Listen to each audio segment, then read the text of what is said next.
So ako, meron akong mga bangko sa BPI, BDO.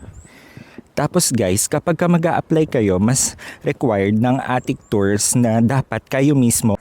Sa pang-apat na araw, tinawagan na nila ako ng ATIC tours at sinabing available na daw ang aking passport. Pero hindi nila sasabihin.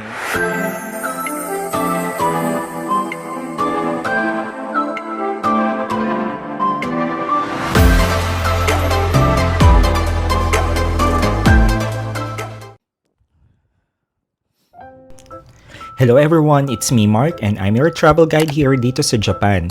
So for today's video, i-discuss ko sa inyo kung ano yung process kung paano kumuha ng Japan visa for solo travelers, single entry and multiple entry. However, yung video ko dito is nakat yung aking microphone kaya mag-voice over lang ako ngayon sa mga ibang parts. Pero sa ibang parts, meron naman. Number 1, ang ating passport. So, very important na ang ating passport hindi pa nag-expire. Kapag ka more than 6 months ang inyong passport, okay pa yan. Pero kapag ka 6 months and below na, hindi na pwede yan at hindi kayo mai-issuehan ng visa mismo. And of course, pag lumabas naman kayo ng bansa, sa mga bansang hindi kailangan ng visa, hindi rin kayo palalabasin ng immigration pag ang passport ninyo is less than 6 months na lang ang validity. So make sure na i-check ninyo ang expiration ng passport at magpa-renew na agad-agad bago ang travel.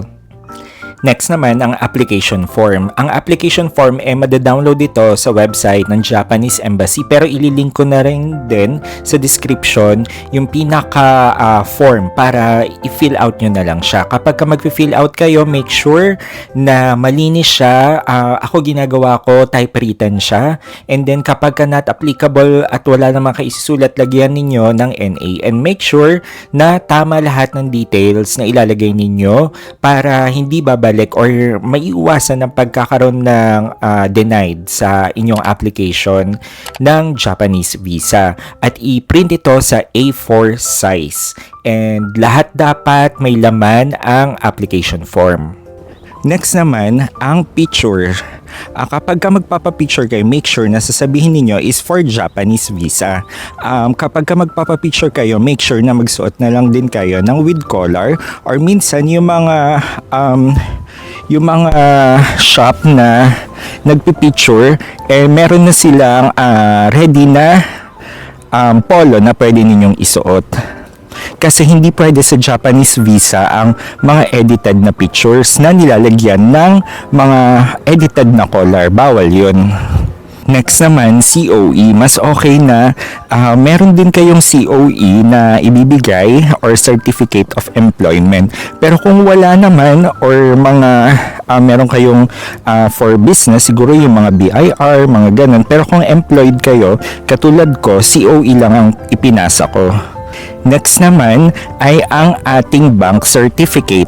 So ako, meron akong mga bangko sa BPI, BDO, East West Bank, and RCBC. Pero may mga digital banks din ako katulad ng CIMB, Tonic, and C-Bank. So ang ipinasa ko lang is yung Tonic ko na digital bank. So nagpasa ako ng bank certificate from them and also pinasa ko rin yung bank statement ko for 3 months. So okay naman ng digital banks, guys. So nagpasa ako ng 3 months bank statement na galing sa Tonic. Dinownload ko lang sa pinaka app nila na available. By the way guys, ang dinidiscuss ko or binibigay kong requirements sa inyo for visa na for mga single. And sa mga kasal naman, I think kailangan ninyo ng marriage contract or marriage certificate. Next naman, kailangan ninyong gumawa ng tour itinerary ninyo. So merong format din ang Japanese Embassy para dyan. So ililink ko na lang sa description box kung paano i-fill out yung ating tour itinerary. So, very important ito guys.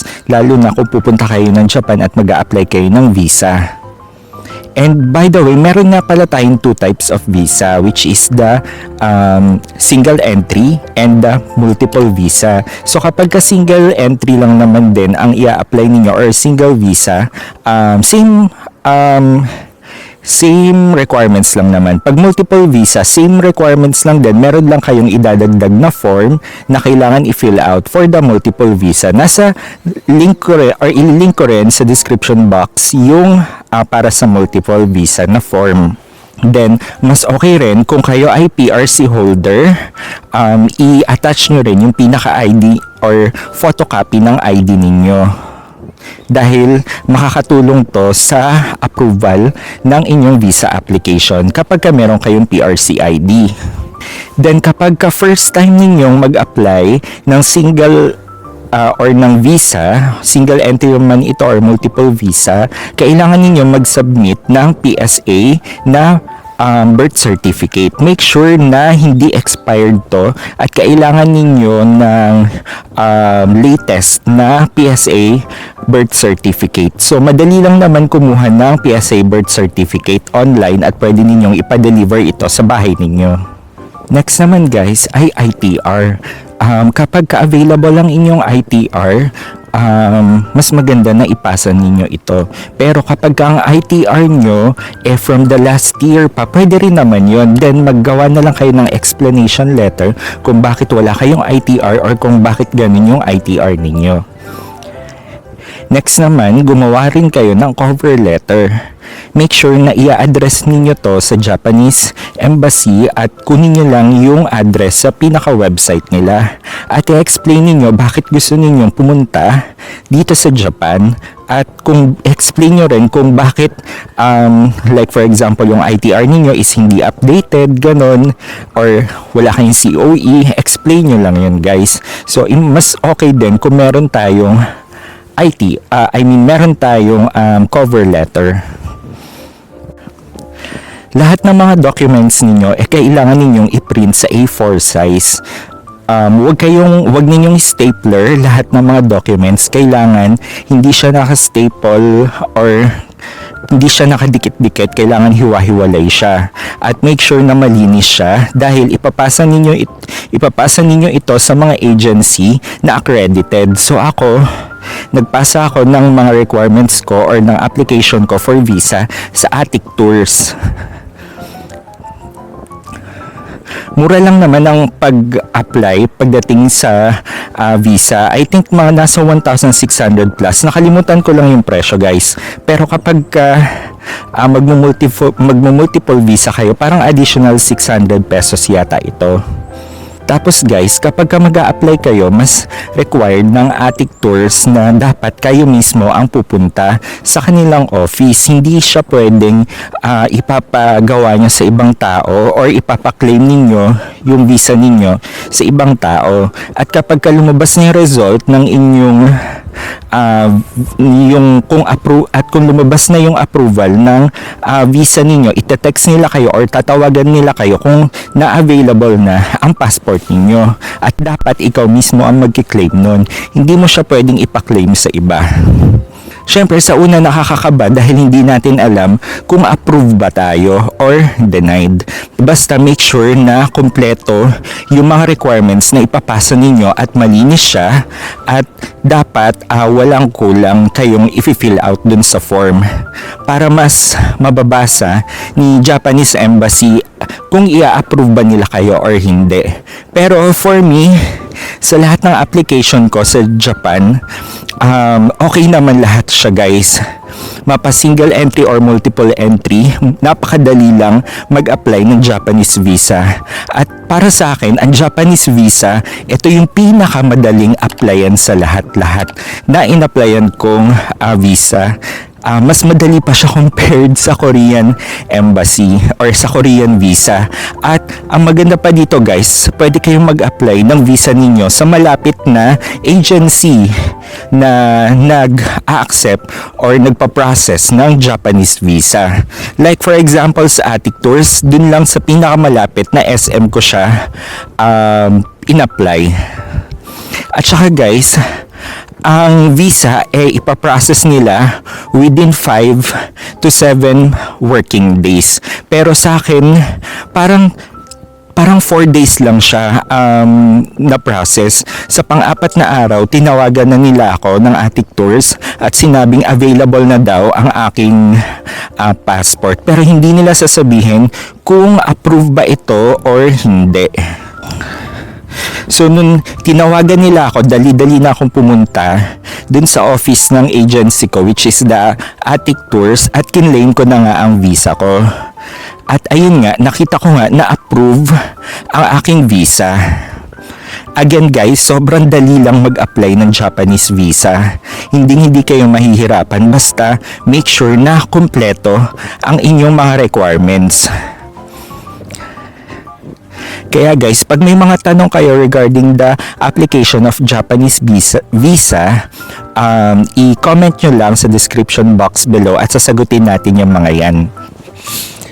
So, by the way guys, thank you so much sa lahat ng support ninyo sa akin. And tinatarget ko na maging 100k subscribers ako. Kahit 1,200 pa lang kayo ngayon. Yun, ginugol ko na maka 100k subscriber ako until the end of this year or within this year. At maklaim ko ang silver plaque button ni YouTube. So, tulungan ninyo ako guys. Kaya i-like ninyo at i-share ang aking YouTube channel. And mag-subscribe na rin at panoorin ninyo ang aking mga travel videos. At sana na-enjoy ninyo akong panoorin. kahit bago-bago pa lang ako dito sa pagva-vlog or pagta-travel vlog. Kaya thank you so much guys sa lahat ng support. At yun, sana magtuloy-tuloy lang guys. Maraming salamat. And don't forget to follow me on my social media, TikTok and Instagram, Mark. And syempre ang aking YouTube channel, Mark Olardo. So thank you so much guys. And salamat at sana matulungan nyo pa ako para mas ma-explore pa natin ang mga iba't ibang lugar dito sa buong mundo. Yun lang. Thank you so much guys. Bye!